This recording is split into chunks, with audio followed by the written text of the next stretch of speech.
Hi guys, welcome to my another video. So guys, आज का video काफ़ी interesting होने वाला है और आज के वीडियो में काफ़ी क्रिएटिव स्केच आपको देखने को मिलेगा और बहुत कुछ आप सीख सकते हो आज के वीडियो से कि कैसे कोई भी क्रिएटिव स्केच को ड्रॉ करनी है। ठीक है, तो चलिए वीडियो स्टार्ट करने से पहले मैं वीडियो के बारे में कुछ बात करने वाली हूँ। तो ये जो बुक आप देख रहे हो, इस बुक का नाम है शायरी ग्राम। इसकी जो कवर पेज है वो मैंने डिज़ाइन किया है और आज की वीडियो में इसका फुल ट्यूटोरियल आपको देखने को मिलेगा। अगर आप इस बुक को बाय करना चाहते हो तो लिंक आपको मेरे डिस्क्रिप्शन में मिल जाएगा।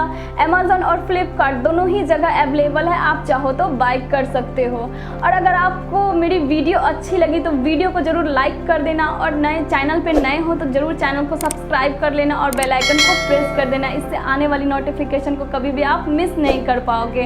और आप मुझे इंस्टाग्राम पे फॉलो जाके ज़रूर कर लेना, क्योंकि इंस्टा पे मैं डेली रील्स अपलोड करती हूँ। तो इंस्टाग्राम पे जाके मुझे जल्दी से फॉलो कर लो, लिंक आपको मेरे डिस्क्रिप्शन में मिल जाएगा। और लास्ट में मुझे प्लीज़ ज़रूर कमेंट करके बताना कि आपको मेरी ये स्केच कैसी लगी। ठीक है, सो चलिए टाइम वेस्ट किए बिना चलिए वीडियो को स्टार्ट करते हैं।